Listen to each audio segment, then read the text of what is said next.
धन्यवाद प्रभाकर। और अगर मुंबई की बात करें तो मुंबई में आज सबसे बड़ी खबर है कॉमेडियन कुणाल कामरा की।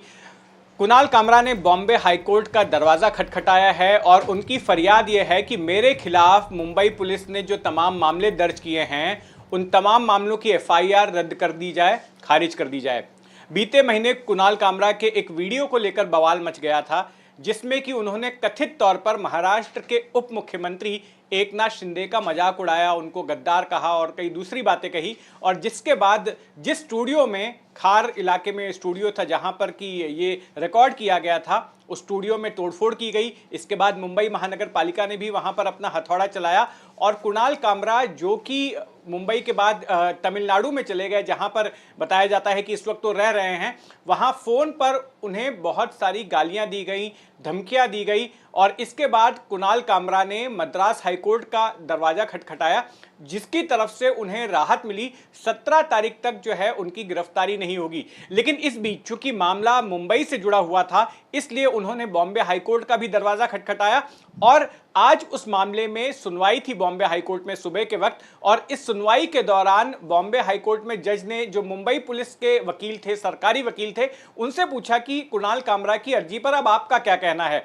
तो इस पर मुंबई पुलिस के वकील ने समय मांगा और कहा कि हम जो है इंस्ट्रक्शंस लेना चाहते हैं अधिकारियों से, उसके बाद हम अपना से रख पाएंगे। तो ऐसी स्थिति में 16 अप्रैल की तारीख मुकर्रर की गई है जब इस पूरे मामले की सुनवाई बॉम्बे हाईकोर्ट में होगी।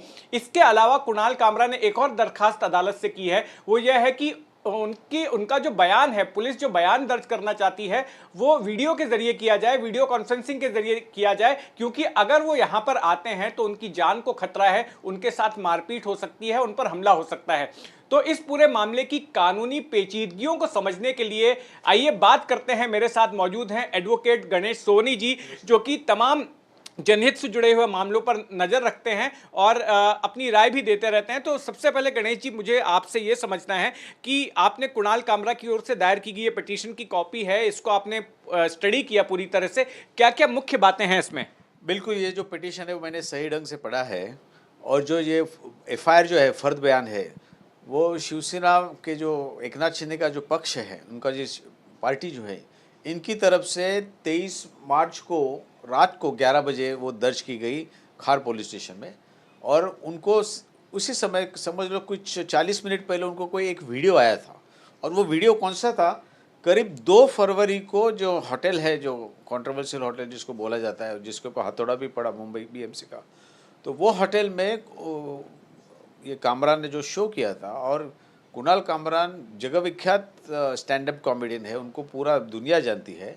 और उन्होंने एक ठाणे के नाम का एक पंक्तियाँ बनाई थी। और शिवसेना वालों का ये कहना है कि उन्होंने जो पंक्तियाँ बनाई हुई है, जो व्यंग है वाकई, वो इनके जो लीडर है एकनाथ शिंदे जी, उप मुख्यमंत्री, उनके मिलता जुलता है। तो उनका ये कहना है कि हमारे लीडर का अपमान हो चुका है, आपने हमारे लीडर को बहुत बुरी तरह से उसमें दिखाया है वो कॉमेडी शो में, और इसकी वजह से उनकी प्रतिमा घट गई है और हमारी पार्टी की भी प्रतिमा घट गई है। और इसलिए जो मुर्जी पटेल को जो रात को 11:30 10:30 बजे के आसपास जो वीडियो आया उनके यूट्यूब पे, तो वो तुरंत वो लेके गए पुलिस स्टेशन और 40 मिनट में उसमें एफआईआर बन गई। पहले एमआईडीसी पुलिस स्टेशन में दर्ज हुई और उसके बाद में खार में। इसके पश्चात क्योंकि जो होटल था, जो जहाँ गुनाह हो चुका है ऐसा पुलिस का कहना है, वो खार में आता है, तो इसलिए खार में दर्ज हो गया वो।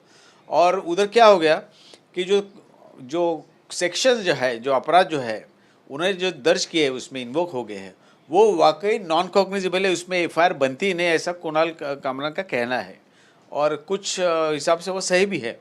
बात यह है कि जो प्रावधान, थोड़ा सा स्पष्टता चाहूंगा। 2 तरह के प्रमुख आरोप हैं। एक कि कुणाल कामरा ने अपने कृत्य के जरिए जो है वो पब्लिक ट्रैंक्विलिटी को नुकसान पहुंचाने की कोशिश की, और दूसरा उन्होंने डिफेमेशन किया, उन्होंने जो है बदनामी की, मानहानि की। ये भी दूसरा एक प्रमुख आरोप है। तो पब्लिक ट्रैंक्विलिटी का जो मामला है, जहाँ तक ये कुणाल कामरा का stand up comedy show Thane की रिक्शा रिलीज होने के बाद यूट्यूब पे कहाँ भी दंगे फसाद नहीं हो गए, कहाँ भी दोनों गुटों में भाषा रेस वगैरह की इसके हिसाब से कोई भी नहीं हो गया, क्योंकि उसमें वो इसे कॉमेडी है, बेसिकली व्यंग है। इसमें किसी भी धर्म का, पंथ का, मतलब रेस का कोई भी इसमें जिक्र नहीं है।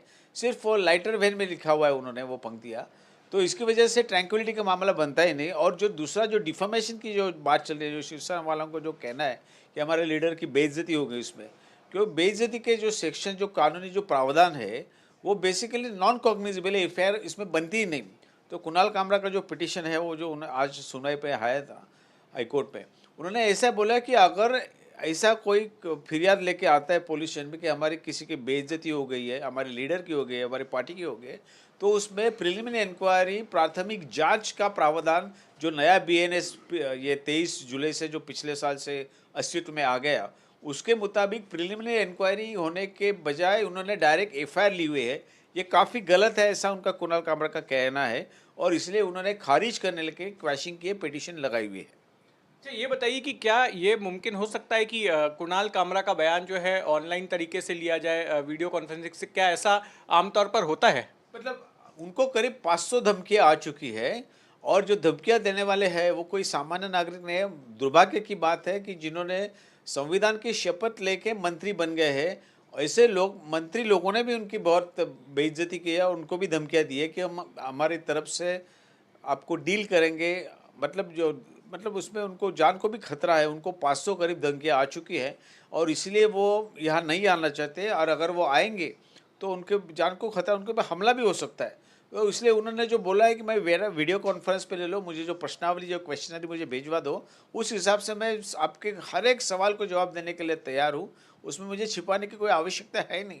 तो अगर वो उपलब्ध नहीं है तो उसी हिसाब से मुंबई पुलिस ने उनकी वीडियो कॉन्फ्रेंस से जवाब वो जरूर ले सकते हैं, उसमें कोई अड़चन नहीं है। आपने पूरा जो है उनकी पूरी अर्जी पढ़ी है। एक आरोप प्रमुख ये भी है कि सरकारी सिस्टम का गलत इस्तेमाल किया जा रहा है उनको प्रताड़ित करने के लिए। आप ओवरऑल एक कानूनी जानकार के नाते आप इस पूरे मामले को क्या देखते हैं? आपका ओवरव्यू क्या है इस पूरे मामले में? गलत इस्तेमाल तो यही हो गया ना कि जब नॉन कॉग्निजेबल का जो प्रावधान है और प्रिलिमिनरी इंक्वायरी होनी चाहिए, वो करने के बजाय आप डायरेक्टली फिरियाद ले लेते हो। और जो नॉन कॉग्निजेबल है, मतलब उसके लिए प्राइवेट कंप्लेंट दर्ज करनी पड़ेगी। जो भी व्यक्ति को लगता है कि मेरे लीडर की अवमानना हो गई, उसमें अपमान हो गया, उसकी बेइज्जती हो गई, उन्होंने कोर्ट में जाके, अदालत में जाके प्राइवेट कंप्लेंट दाखिल करना जरूरी आवश्यक है। उसके बावजूद अगर पुलिस स्टेशन का आप रास्ता इस्तेमाल करते हो, वहाँ एफआईआर देते हो, फर्द बयान देते हो, तो वो काफ़ी गलती हो गया ना वो। बिल्कुल, ये टिकने वाली बात नहीं है। जी। तो एडवोकेट गणेश सोनी हमें समझा रहे थे इस पूरे मामले की कानूनी पेचीदगियां, और अब इंतजार रहेगा 16 अप्रैल का कि 16 अप्रैल को बॉम्बे हाईकोर्ट में क्या कुछ होता है और मुंबई पुलिस अपने डिफेंस में क्या कहती है, अपने पक्ष में किस तरह के तर्क वो अदालत के सामने रखती है। विकास।